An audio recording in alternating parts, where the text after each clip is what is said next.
এখন তাহলে আমার কি করণীয় মাসিমা? সে কথা আর তোমায় বলে কি লাভ? আমি আশ্চর্য হয়ে যাচ্ছি, তোমার মধ্যে সেই উচ্চাশাটাই নষ্ট হয়ে গেছে। কার জন্য উচ্চাসা পোষণ করব মনের মধ্যে? মহান আমার তো কোনো খবরই পাচ্ছি না।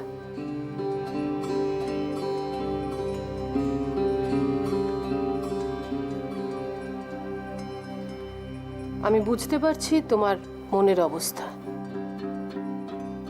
কিন্তু দেখো ত্রিজটা, আমি যা করেছি সব তো তোমাদের ভালোর জন্যই করেছি। কিন্তু এখন তুমি নিজের ওপর নিয়ন্ত্রণ হারিয়ে ফেলছো, যেটা কিন্তু খুবই বিপজ্জনক। মাসিমা, এই উচ্চাসা পূরণ করতে গিয়েই আমার ভাইটা আজ প্রাসাদে নেই। আমি আমি তো তার কোনো খবরও পাচ্ছি না। তোমাকে একটা পরামর্শ দেব, শুনবে ত্রিজটা?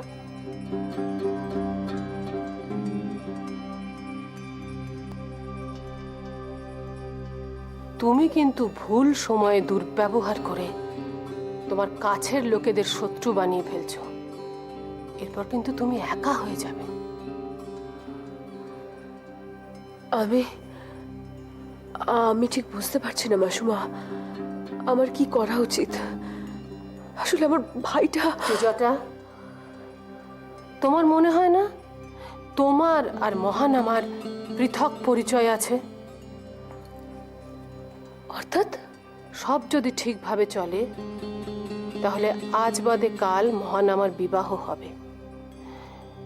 মহানামার স্ত্রী তোমাকে একই রকম গুরুত্ব দেবে তো? আজ তুমি মহানামার পুরো হৃদয় জুড়ে আছো, ভবিষ্যতেও তাই থাকবে তো? তুমি কি নিশ্চিত যে মহানামার হৃদয়ে আর কারোর স্থান নেই?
সেই কখন জল আনতে গেছে, মন্দাকিনী এখনো কেন ফিরছে না?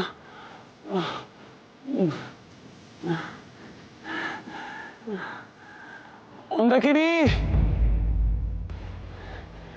মন্দাকিনী, মন্দাকিনী।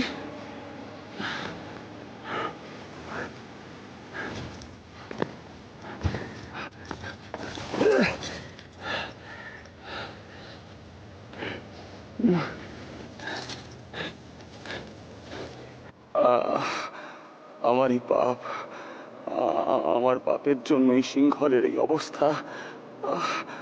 আর ক্ষণাকে আমি হারিয়েছি এরই জন্য।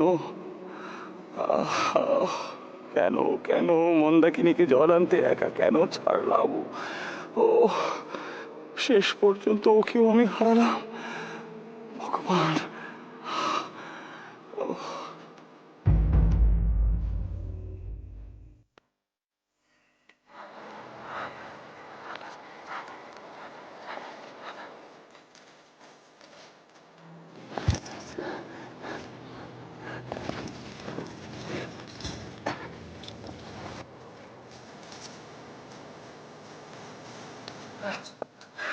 রাজকুমার, আপনি?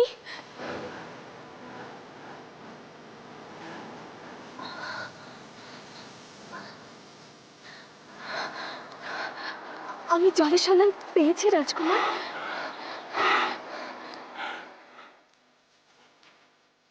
কি হলো রাজকুমার, আরো কষ্ট হচ্ছে? না না, আমার আমার একটু কষ্ট হচ্ছে না, থেকে একটু কষ্ট হচ্ছে না।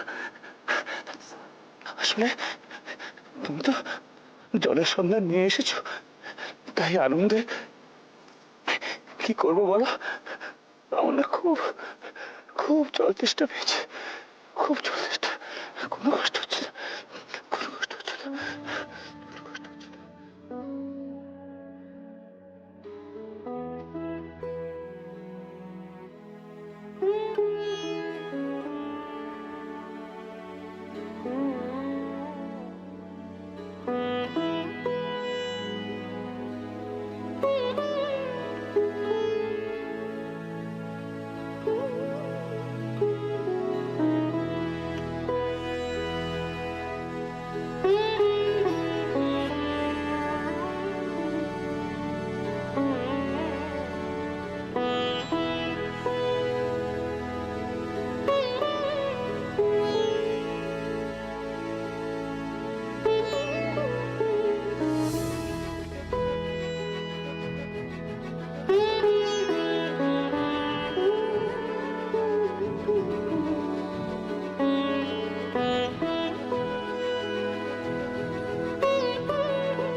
জল,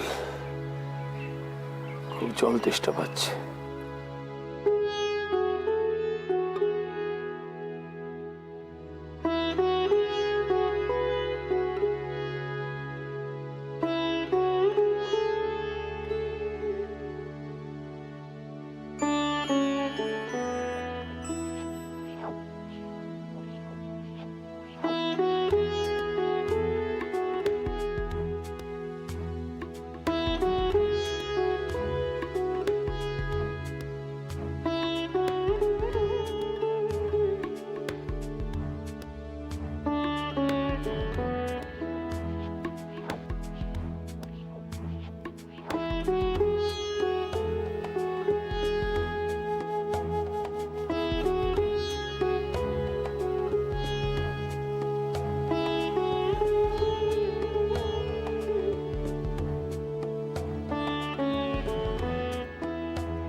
তুমি সব ব্যাপারে মহান আমার উপর নির্ভরতাটা কমাও।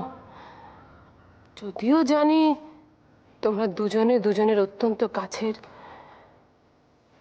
না না মাসুমা, না, মহানামা তো আমার ভাই, আর আমি ওর দিদি। ও ও আমার সব। আমি আমি কি করে মেনে নেবো মাসুমা? না না, ওরও তো প্রথম এবং প্রধান কর্তব্য আমার প্রতি হওয়া উচিত। তাই আপনি যা বলছেন তা কখনো হবে না, দেখবেন, তা কোনোদিনও হবে না। এ কোনোদিনও হতে পারে না মাসুমা, কোনোদিনও না। ত্রিজটা, তোমার কষ্ট আমি বুঝতে পারছি, কিন্তু সবাই বুঝতে পারছে কি? কে কি ভাবলো, কি বুঝলো, তাতে আমার কিচ্ছু যায় আসে না মাসুমা। শুধু আমার ভাইটা যদি আমায় বোঝে, সেটাই আমার পক্ষে যথেষ্ট। আমি আর কিচ্ছু চাই না। তা ঠিক, কিন্তু তবু এই প্রাসাদে তোমার তো একটা নির্দিষ্ট স্থান থাকা উচিত। তোমার কষ্টটা তো কাউকে ছুঁয়েও যাচ্ছে না। আমি সে আশাও করি না। তাহলে তুমি যা আশা করো সেই পথ তো তোমার ছাড়া উচিত না ত্রিজটা।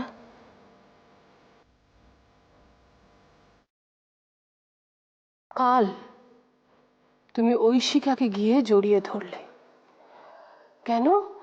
না, তোমার নিজের কষ্টটা তুমি ঐশিকার সাথে ভাগ করে নিতে চাইছিলে, কিন্তু উপতিষ্য বা ঐশিকা তাতে সাড়া দিয়েছে কি?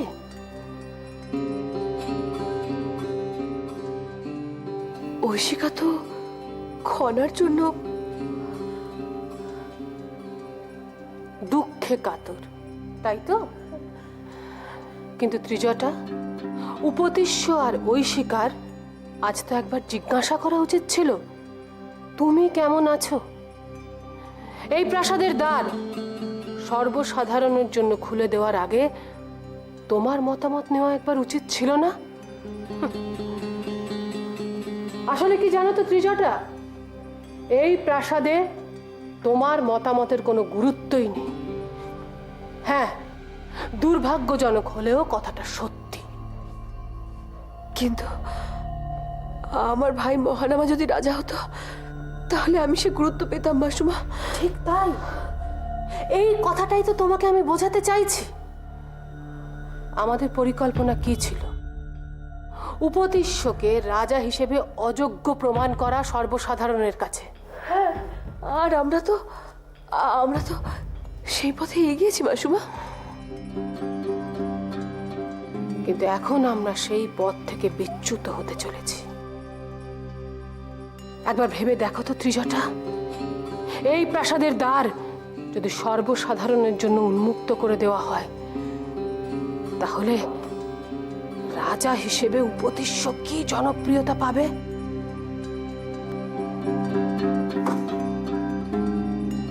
আর আমাদের সমস্ত পরিকল্পনাটাই নষ্ট হয়ে যাবে।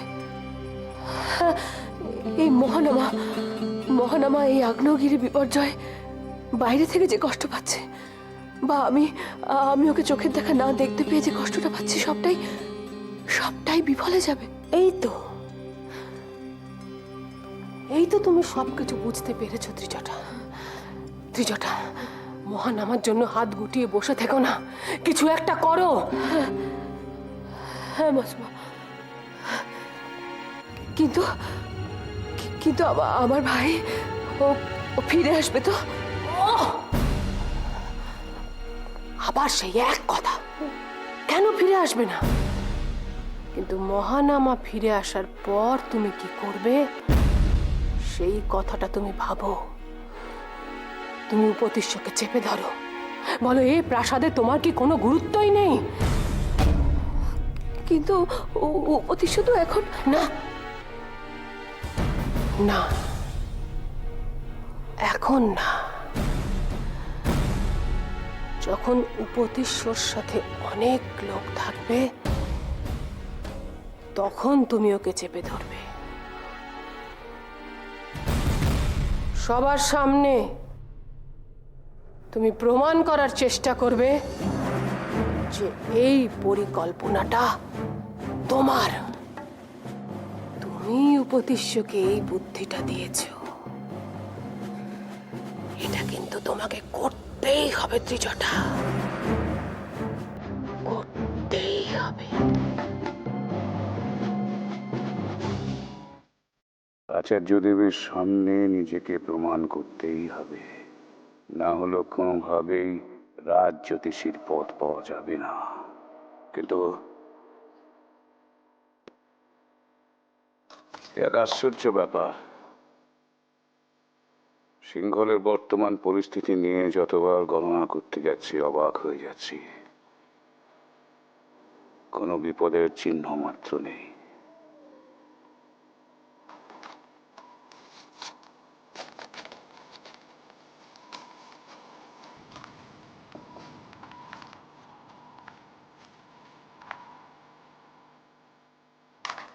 না না না না, কোনো বিপদের গন্ধ টন্ধ কিচ্ছু পাচ্ছি না, যাতে করে সিংহলের খুব বেশি ক্ষতি হয়ে যেতে পারে। কিন্তু এক আশ্চর্য ব্যাপার, এত বড় একটা ধ্বংসলীলা চলছে, কোথা থেকে, কিভাবে সম্ভব? আমার গণনায় কিভাবে এত বড় ভুলটা বারবারই থেকে যাচ্ছে? গণনার ফলে দেখছি সিংহলে কোনো বিপদ নেই, তবে আগ্নেয়গিরির জন্য সিংহল এত বড় বিপদ। সত্যি কি গণনায় কোনো ত্রুটি থেকে যাচ্ছে নাকি? গণনা যদি সত্যি ত্রুটি থেকে থাকে, তাহলে তাহলে এক্ষুনি সেই ভুল সূত্র নিতে হবে।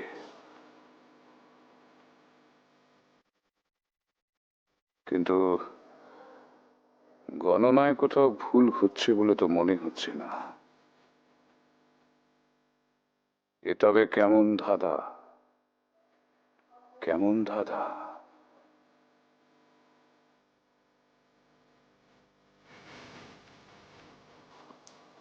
যেভাবেই হোক ধাঁধার উত্তর আমাকে পেতেই হবে।